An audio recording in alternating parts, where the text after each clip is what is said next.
Si yo quisiese comparar la velocidad de transferencia de calor por convección, que es lo que realmente hay en un fluido, con el hipotético caso de un fluido quieto, es decir, la velocidad de transferencia por conducción de ese fluido quieto, que es un fluido hipotético, si yo tuviese que comparar entre esos dos, esa comparación o a esa relación de velocidad de transferencia, nosotros le llamamos el número de Nusselt.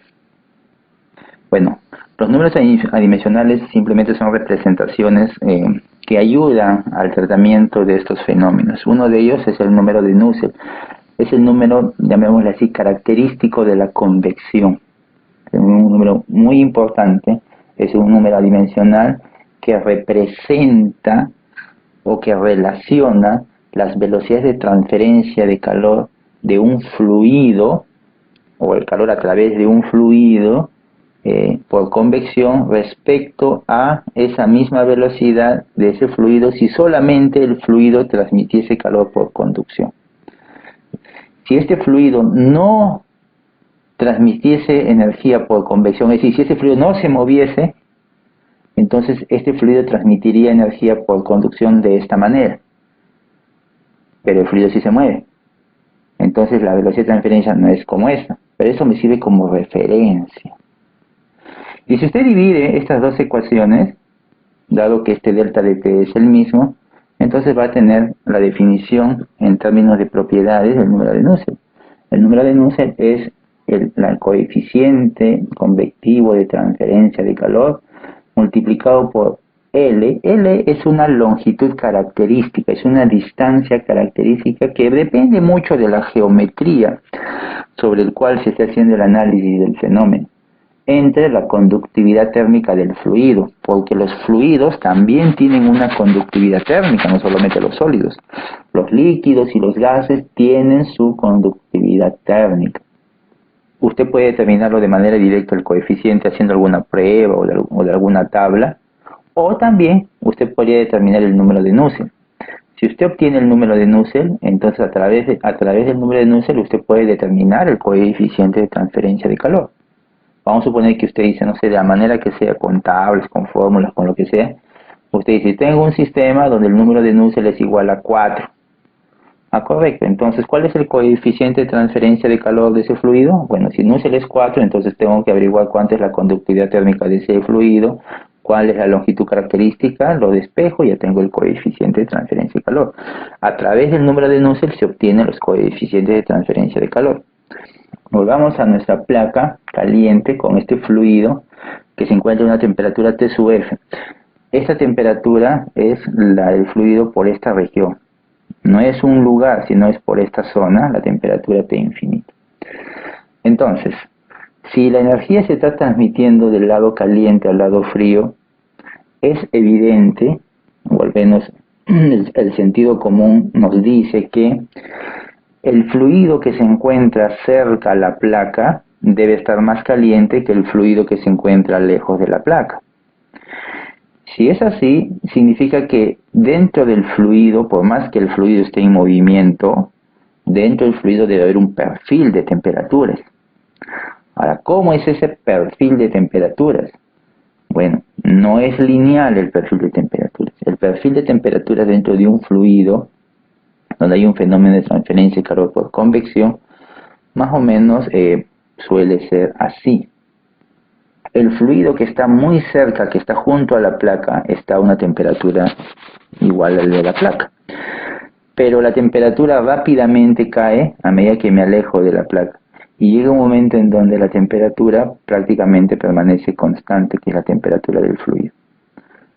¿Sí? Es algo diferente este perfil al que, por ejemplo, veíamos cuando vimos conducción. Ahí el perfil de temperatura será lineal, ¿no?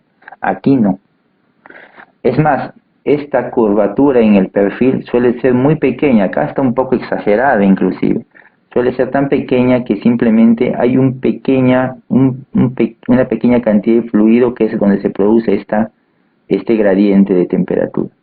Y a esa pequeña cantidad de fluido se le conoce como la capa límite.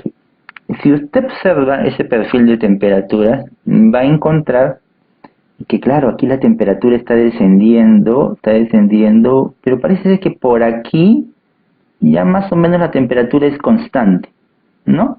Por esta zona, más o menos por aquí. Entonces yo podría decir que hasta esta zona o por este punto ya no hay variación de temperatura, al menos en el fluido. Entonces hasta ahí tengo la capa límite térmica.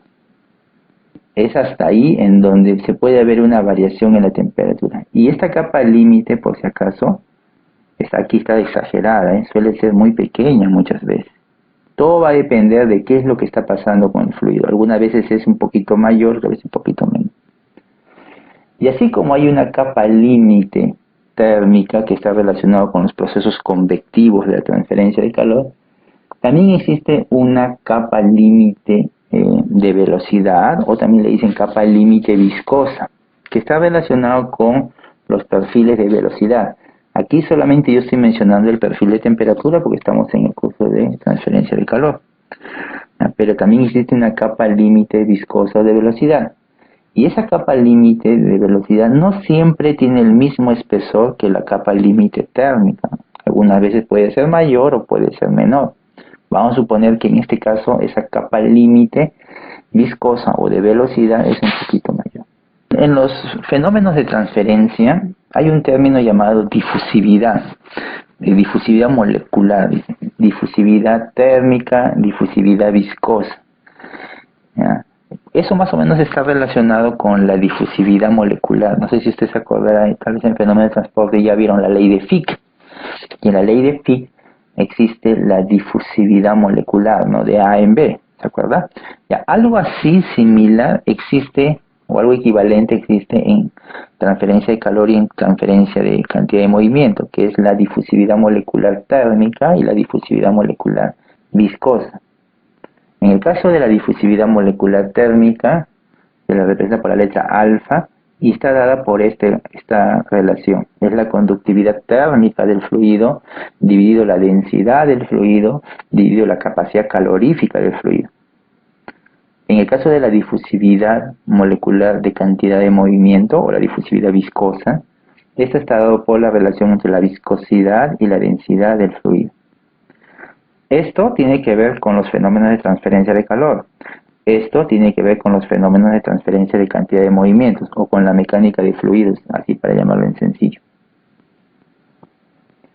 Cuando usted divide la difusividad molecular térmica viscosa respecto de la difusividad molecular térmica, obtiene lo que se conoce como el número de Prandtl, que es la relación entre esas difusividades moleculares viscosas sobre la térmica. Si usted reemplaza esas dos ecuaciones, entonces lo que va a obtener es esto. Se simplifica la densidad y solamente tiene que el número de Prandtl es igual a la viscosidad del fluido por la capacidad calorífica dividido la conductividad térmica. Esto es muy importante porque ayuda a relacionar cuál es el comportamiento del fluido respecto a la velocidad de transferencia de calor y a la velocidad de transferencia de cantidad de movimiento, porque ambos están relacionados. O sea, ambos fenómenos no es que son ajenos unos del otro, no, hay una relación entre ambos.